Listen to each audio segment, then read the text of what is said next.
Após a Revolução Russa de 1917, Lenin coloca em prática sua doutrina de expansão mundial do comunismo e, em 1920, estabelece as condições para a filiação ao Partido Comunista, entre elas a realização de amplas campanhas de agitação e propaganda nas organizações militares, principalmente no Exército.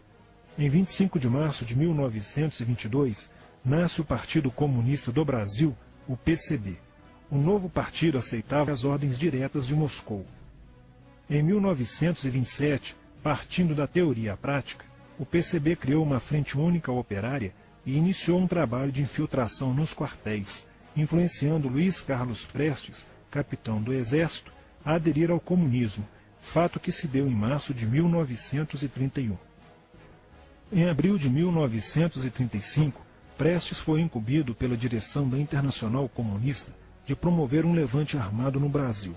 O movimento tinha por objetivo derrubar o presidente Getúlio Vargas e tomar o poder. Liderados pela Aliança Nacional Libertadora, militares inclinados ao comunismo iniciaram a rebelião no dia 23 de novembro de 1935, dentro dos quartéis em várias partes do país. Mas devido à falta de organização dos ataques e à ausência do apoio popular, o exército derrotou os comunistas e evitou golpe de Estado. Em seguida, Prestes é preso e perde a patente de capitão. Com o advento da Segunda Guerra Mundial e a invasão da Rússia pelos nazistas, a política exterior soviética muda e Stalin tenta ganhar o apoio das democracias ocidentais. O PCB redireciona sua política seguindo disciplinadamente a orientação de Moscou e apoia Getúlio Vargas. Após o final da Segunda Guerra Mundial, o PCB reinicia a agitação das massas populares e tenta desestabilizar o governo Dutra através de uma política conspirativa. Durante toda a década de 50, Moscou, através de suas redes apoiadas pelos partidos comunistas no mundo inteiro, tentava desestabilizar as democracias ocidentais. Como consequência, nessa época, em muitas universidades ocidentais, predominava uma visão social esquerdista, sendo que grande parte do terceiro mundo aclamava o modelo soviético como a estrada para a justiça social. Muitos intelectuais se declaravam marxistas.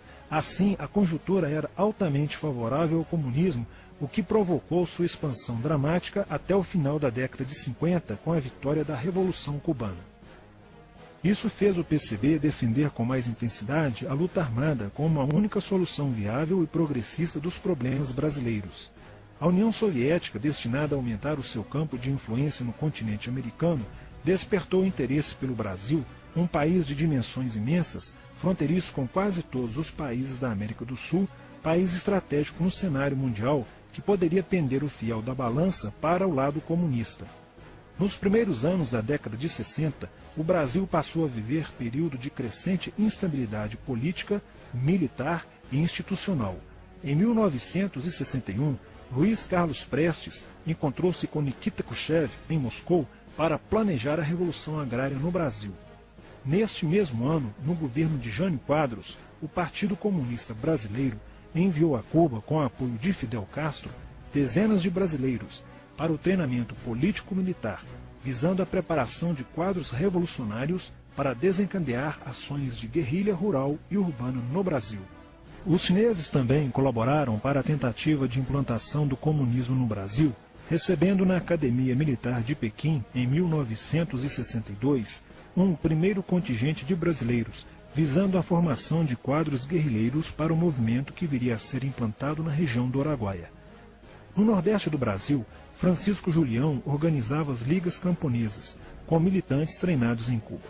O apoio cubano concretizou-se no fornecimento de armas e dinheiro, além da compra de fazendas em Goiás, Acre, Bahia e Pernambuco para funcionar como campos de treinamento.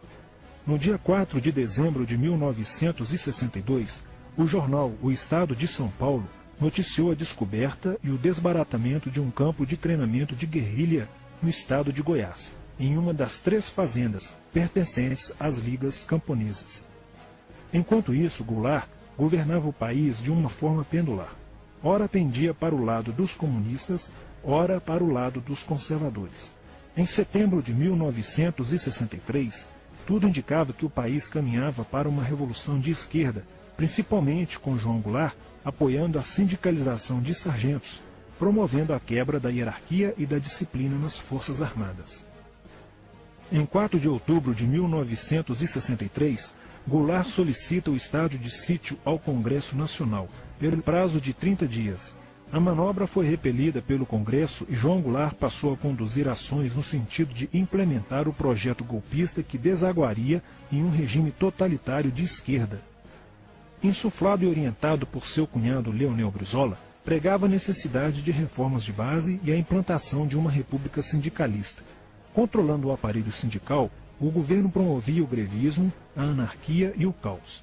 O país passou a viver dias de intranquilidade, estagnação econômica e inflação descontrolada.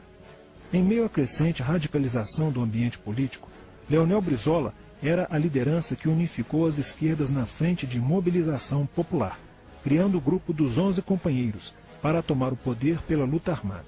Segundo Brizola, o grupo dos 11 seria a vanguarda avançada do movimento revolucionário, a exemplo da Guarda Vermelha da Revolução Socialista de 1917 na União Soviética.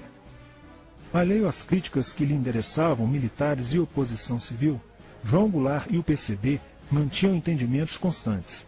No dia 13 de março de 1964, um comício realizado na Praça Central do Brasil, no Rio de Janeiro, ficou conhecido como a Comissão das Reformas. Mais de 100 mil pessoas participaram, pedindo a legalização do PCB e a entrega de armas ao povo para a luta armada. No palanque estavam João Goulart, Miguel Arraes e Leonel Brizola. No dia 19 de março aconteceu a primeira marcha da família Com Deus pela Liberdade, que reuniu 800 mil pessoas em oposição ao comício do dia 13, em demonstração do descontentamento de grande parte da população com os rumos que tomava a situação nacional, principalmente devido à impressionante demonstração de força, o tom radical dos discursos de Arraes e Brizola e a profusão de cartazes com a foice e o martelo. Em 20 de março, apoiados por Brizola e pela CGT, a Associação dos Marinheiros e Fuzileiros Navais do Brasil reuniu-se declarando um motim, dando origem a vários outros movimentos rebeldes no interior das Forças Armadas.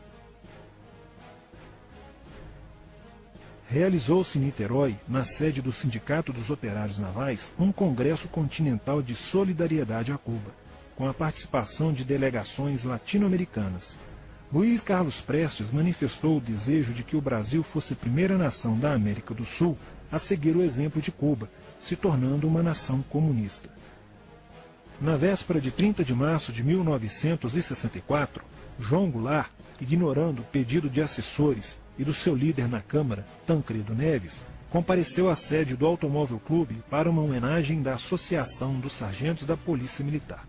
No seu discurso, Goulart defendeu a mudança na Constituição para que pudesse concorrer às eleições presidenciais de 1965, desagradando a Carlos Lacerda, Magalhães Pinto e Juscelino Kubitschek, pré-candidatos à presidência da República. O golpe da esquerda já estava preparado para 1º de maio de 1964, caso o Congresso Nacional não aprovasse as mudanças. A imprensa brasileira, bem como importantes setores da Igreja Católica, do meio empresarial e a maior parte do Congresso Nacional, exigiam ações das Forças Armadas para conterem os comunistas no Brasil. Ao final de março, jornais como o Globo, Jornal do Brasil, Correio da Manhã e Diário de Notícias pregaram abertamente a deposição do presidente João Goulart. Nos bastidores dos acontecimentos, os serviços secretos dos Estados Unidos e da União Soviética trabalhavam intensamente, tentando cada um fazer a balança pender para o seu lado. não medindo esforços para levarem o Brasil a uma guerra civil. O general Olímpio Mourão Filho resolveu partir com suas tropas, sediadas no estado de Minas Gerais, para o Rio de Janeiro. O general Castelo Branco, ao saber disso, telefonou para Magalhães Pinto, governador de Minas Gerais, com o intuito de segurar o levante. O governador mineiro argumentou que, uma vez iniciada a revolução, seria um erro parar, pois alertaria as forças fiéis a Goulart, podendo agravar a situação. A falta de reação do governo Goulart e dos grupos que lhe davam apoio foi notável. Não se conseguiu articular uma reação armada por parte da esquerda. Também fracassou uma greve geral proposta pelo Comando Geral dos Trabalhadores, em apoio ao governo. João Goulart, em busca de segurança, viajou no dia 1º de abril do Rio de Janeiro, onde se encontrava no momento da Revolução, para Brasília, e em seguida para Porto Alegre, onde Leonel Brizola tentava organizar a resistência. Mas João Goulart desistiu de um confronto militar com os revolucionários e seguiu para o exílio no Uruguai. No dia 2 de abril, o presidente da Câmara dos Deputados, Ranieri Mazzilli, assume provisoriamente a presidência da República, e mais de 1 milhão de pessoas lotaram as ruas e praças do país para comemorar a vitória.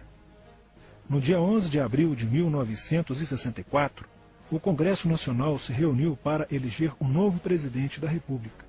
O general Castelo Branco, aclamado por grande parte da sociedade brasileira, apoiado pela imprensa e por importantes setores da Igreja Católica, além de contar com a aprovação de grandes líderes políticos, entre eles Juscelino Kubitschek, precisava de 238 votos para ser eleito em primeiro turno, e acabou recebendo 361 votos.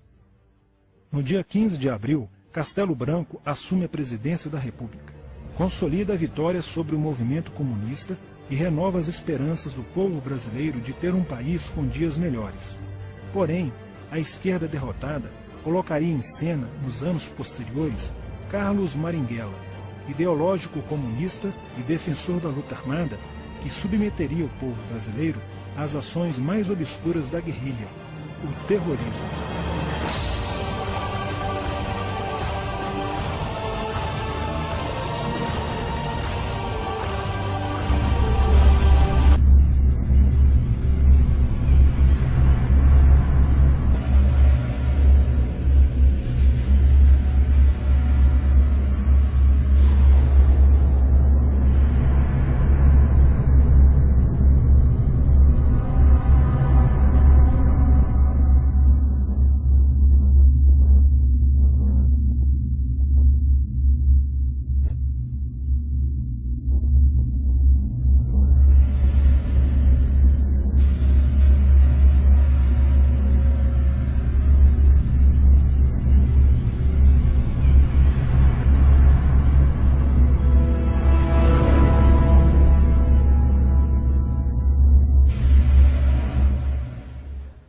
Em 1959, quando Fidel Castro anunciou ao mundo que sua revolução era comunista, passou a ser apoiado por Moscou.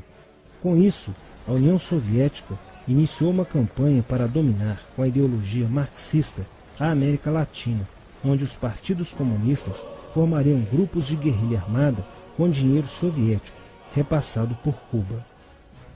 No Brasil, foram criadas 29 organizações guerrilheiras, onde Fidel Castro vislumbrou expandir sua revolução comunista.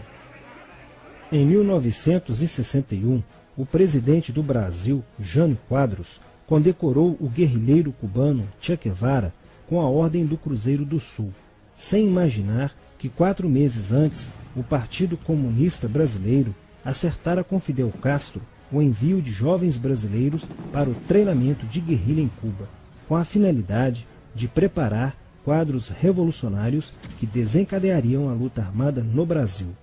As ações armadas já existiam antes de 1964 no governo de João Goulart, através das Ligas Camponesas de Francisco Julião e do Grupo dos 11 de Leonel Brizola.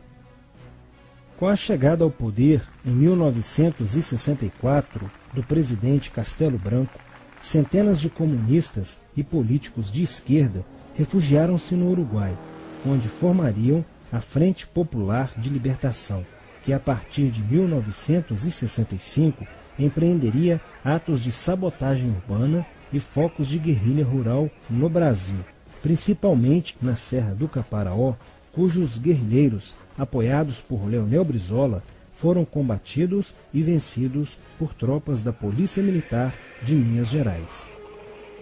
Em 1966, a esquerda brasileira, decidida a tomar o poder à força e em curto prazo, passou a adotar táticas terroristas como as que foram usadas pelo grupo guerrilheiro Ação Popular, que ao explodir uma bomba no saguão do Aeroporto Internacional de Guararapes, em Recife, matou o jornalista Edson Regis de Carvalho e o almirante Nelson Gomes Fernandes. A influência da Revolução Cubana passou a servir de modelo para muitos revolucionários como Carlos Marighella, do PCB, que em 1967 viajou a Cuba e participou de um evento sobre a propagação da luta armada no território brasileiro. De volta ao Brasil, em setembro de 1967, Marighella criou a Ação Libertadora Nacional, ALN, e começou a recrutar jovens brasileiros entre os estudantes que, depois de preparados ideologicamente, foram enviados a Cuba. Em 1968, com a chegada ao Brasil do primeiro contingente da ALN de guerrilheiros formados em Cuba, entrou em cena Carlos Lamarca, capitão do Exército e militante da Vanguarda Popular Revolucionária, VPR, que se uniu a Marighella e em janeiro de 1969 explodiu 50 quilos de dinamite no QG do 2º Exército, matando na explosão o soldado do Exército Mário Cosel Filho e ferindo 6 militares. E ainda, na cidade de São Paulo, os guerrilheiros avançaram com um veículo roubado e abordaram o capitão Chandler, do Exército dos Estados Unidos, que se encontrava no interior de um automóvel quando saía de sua residência. Chandler foi morto por uma rajada de metralhadora em frente da esposa e do filho de 9 anos. O Comando de Libertação Nacional, Colina, criado em Belo Horizonte no ano de 1968, executou na capital mineira vários assaltos a agências bancárias e atentados à bomba. Os guerrilheiros se reuniam durante as sessões de cinema no Cine Acaiaca, localizado na área central de Belo Horizonte, para planejarem as ações de terror e guerrilha. A situação estava ficando caótica no país. Os guerrilheiros praticavam atentados à bomba nas grandes cidades, matando e ferindo vários inocentes, aumentando a insegurança e o medo da população, que passou a exigir ações imediatas do governo brasileiro para acabar com a violência praticada pela guerrilha. Atendendo ao clamor público para combater o terrorismo e a guerrilha com mais rigor, o presidente Costa e Silva editou o Ato Institucional número 5, AI-5, que previa o exílio e punições mais severas aos autores de atos de guerrilha terrorista praticados contra a população brasileira. Em desafio à nova medida do governo de proteção à sociedade, Carlos Marighella, em 1969, lançou o seu mini-manual do guerrilheiro urbano. Neste mesmo ano, só no Rio de Janeiro, a ALN, para aumentar os seus recursos financeiros, praticou 30 assaltos, sendo a maioria deles contra as agências bancárias. E ainda, em 1969, a ALN, juntamente com o movimento revolucionário 8 de outubro, o MR8, sequestrou o embaixador dos Estados Unidos, Charles Burke. O sequestro foi sugerido pelo guerrilheiro Franklin Martins. Os guerrilheiros exigiram a libertação de 15 presos políticos, dentre os quais se encontrava José Dirceu. A exigência foi prontamente atendida pelo governo militar. A ALN estava prestes a sofrer um grande golpe quando Marighella começou a cair. Após a prisão de um militante de sua organização, no dia 1º de outubro de 1969, os dados fornecidos pelo militante da ALN preso coincidiram com informações prestadas por outro militante da VPR, que também denunciou o envolvimento de vários religiosos com grupos de guerrilha, entre eles Frei Beto.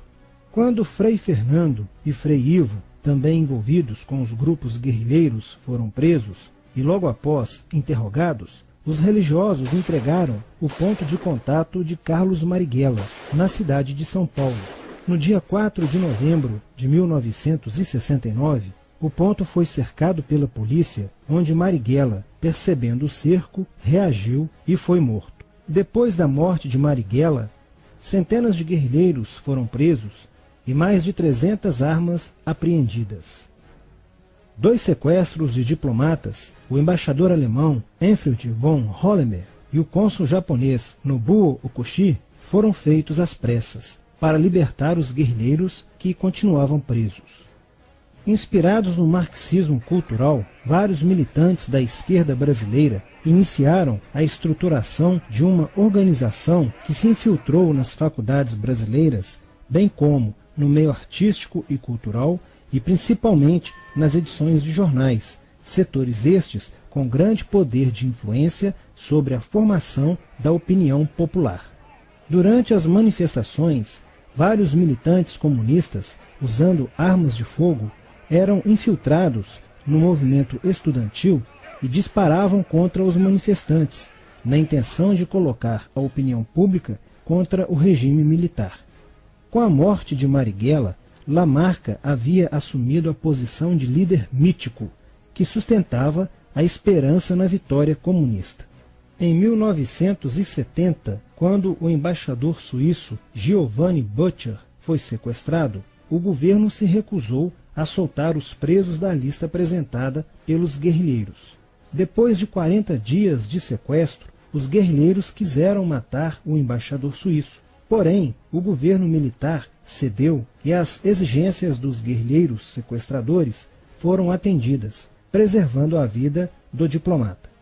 Na cidade de São Paulo, o cerco sobre a vanguarda popular revolucionária, liderada por Carlos Lamarca, estava se fechando. Isso fez com que Lamarca fugisse para o Vale da Ribeira e montasse um campo de treinamento para a guerrilha. Na tentativa de descobrir este campo, tropas da Polícia Militar do estado de São Paulo foram deslocadas para a região. No dia 8 de maio de 1970, um pelotão comandado pelo tenente da Polícia Militar, Alberto Mendes Júnior, foi emboscado e rendido por guerrilheiros da VPR. O tenente Mendes foi feito refém e obrigado a seguir com os guerrilheiros na direção de 7 Barras. Depois de um dia e meio andando pela mata, Lamarca formou um tribunal revolucionário e decidiu matar o tenente Mendes, que teve o crânio esmagado por coronhadas de fuzil desferidas pelos guerrilheiros Diógenes e Fujimori. Apesar do cerco, Lamarca conseguiu escapar e em 1971 chegou ao sertão da Bahia. Depoimentos de guerrilheiros presos em Salvador levaram o exército ao esconderijo de Lamarca, que, estando armado de metralhadora, reagiu à prisão e foi morto. Após a morte de Lamarca, o número de militantes presos era bem maior que o número de guerrilheiros em ação no Brasil. Os guerrilheiros, percebendo que o cerco estava se fechando, passaram a sequestrar aviões comerciais e obrigar o piloto a desviar para outro país, onde pudessem se exilar.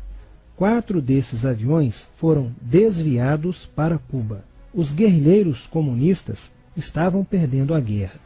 Os militantes que abandonavam as armas eram acusados de traição nos tribunais vermelhos e executados pelos próprios companheiros, em atos de justiçamento. Já no início de 1971, o PCdoB conduzia o trabalho de campo na região do Araguaia, na divisa entre os estados de Goiás, Pará e Maranhão, com a missão de implantar um núcleo guerrilheiro que tinha por objetivo fomentar uma revolução socialista, onde centenas de guerrilheiros já haviam se estabelecido há pelo menos 6 anos. No início de abril de 1972, o presidente Médici enviou à região do Araguaia equipes especializadas em inteligência que, da busca do conhecimento sobre a atividade clandestina, logo efetuaram as primeiras prisões, entre elas a de José Genuíno, primeiro guerrilheiro preso no Araguaia. Logo após, o exército sofreu as suas primeiras baixas, ao ter um grupamento emboscado por elementos liderados por Oswaldo Orlando da Costa, conhecido por Oswaldão. Isso fez com que o exército passasse a empregar tropas convencionais que cercaram toda a região do Araguaia. Com a derrota cada vez mais próxima e com o total abandono logístico do PCdoB, ao qual os guerrilheiros foram relegados, sem armas, comida e remédios, vários militantes da guerrilha, encurralados, quiseram se entregar, mas foram mortos pelos próprios companheiros em atos de justiçamento. Após a morte de Oswaldão e o desmantelamento do comando militar da guerrilha, o cerco do exército se fechou sobre os rebeldes e vários guerrilheiros foram presos.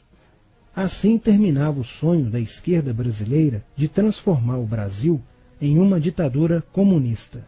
Mas a esquerda brasileira não desistiria de conquistar o poder e retornaria mais tarde com uma tática mais eficiente que a luta armada: o marxismo cultural.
answer me.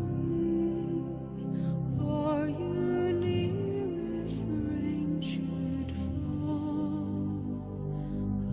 Am I to be near? You will rise to calm this storm. For so great a treasure words will never do.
snowflake or a season when the sky above is blue.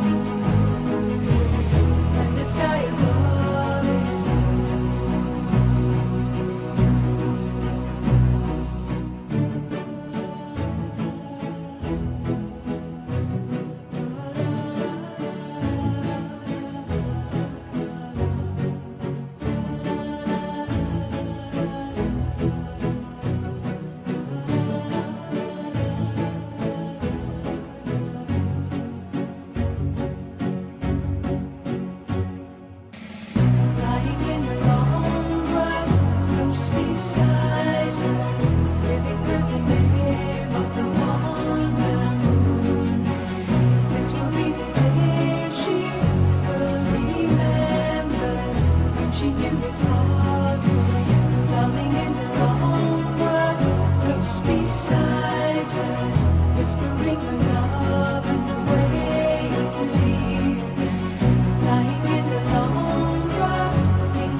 sound will be loud in the shade of our complete